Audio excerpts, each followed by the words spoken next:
ഇന്നലെ രാത്രിയാണ് നമ്മൾ ആ നടുക്കുന്ന വാർത്ത കേട്ട് ഞെട്ടിയത്. ആ വാർത്തയിലെ പ്രതിയിൽ, ആ സംഭവത്തിലെ പ്രതിക്കാൽ അന്വേഷണത്തിൽ ഇപ്പോഴും പോലീസ് ഊർജിതമായി തുടരുകയാണ്. തിരുവനന്തപുരത്തേക്ക് തന്നെയാണ് ആദ്യം പോകുന്നത്. മംഗലപുരത്ത് വയോധിയെ വാക്കത്തി കാട്ടി ബലാത്സംഗം ചെയ്ത സംഭവത്തിൽ പ്രതിക്കായി അന്വേഷണം ഊർജിതമാക്കി പോലീസ്. ഒറ്റയ്ക്ക് താമസിക്കുന്ന 65കാരുടെ വീട്ടിലേക്ക് അതിക്രമിച്ചു കയറിയായിരുന്നു പ്രതിയുടെ പരാക്രമം. പ്രതിയെപ്പറ്റി സൂചന കിട്ടിയതായാണ് പോലീസ് പറയുന്നത്. റിനു ശ്രീധർ തിരുവനന്തപുരത്ത് ചെയ്തു. റിനു, സംഭവം നടന്ന ദിവസം 2 ആകുന്നു, വ്യാഴാഴ്ച രാത്രിയാണ് സംഭവം. പ്രതിയെക്കുറിച്ച് സൂചനയുണ്ടെന്ന വാർത്തകൾ ഇന്നലെ വന്നതാണ്. പ്രതി എവിടെ റിനു? സുഹൈൽ, നിലവിൽ ഈ കേസുമായി ബന്ധപ്പെട്ടുകൊണ്ട് പ്രതിയെ പിടികൂടാൻ പോലീസിനായിട്ടില്ല എന്നുള്ള വിവരമാണ് നമുക്ക് ലഭിക്കുന്നത്.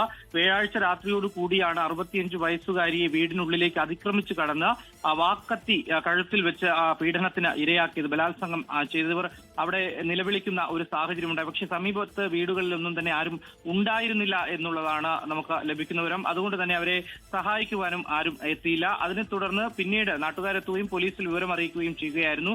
ഇന്നലെ ഈ ബലാത്സംഗത്തിനിരയായിട്ടുള്ള 65 വയസ്സുകാരിയുടെ മൊഴി പോലീസ് രേഖപ്പെടുത്തി. ആദ്യഘട്ടത്തിൽ ആക്രമണം മാത്രമാണ് ഉണ്ടായത് എന്നുള്ളതാണ് ഇവർ മൊഴി നൽകിയത്. പിന്നീട് വിശദമായിട്ടുള്ള മൊഴി രേഖപ്പെടുത്തലിലും അതുപോലെ തന്നെ അന്വേഷണത്തിലുമാണ് ബലാത്സംഗത്തിനിരയാക്കി എന്നുള്ള വിവരം കൂടി ലഭിക്കുന്നത്. എന്തായാലും പോലീസ് അന്വേഷണം ഊർജിതപ്പെടുത്തിയിട്ടുണ്ട് എന്നുള്ളതാണ് നമ്മളോട് അറിയിക്കുന്നത്. പ്രതിയെക്കുറിച്ച് സൂചന ലഭിച്ചിട്ടുണ്ട്. പ്രതി പരിസരവാസിയാണ് എന്നുള്ളതാണ് നിലവിൽ ലഭിക്കുന്ന വിവരം. ഉടൻ തന്നെ പ്രതിയെ പിടികൂടാനാകുമെന്നുള്ള ഒരു പങ്കിടലും പോലീസ് വെക്കുന്നുണ്ട്. സുഹൈൽ,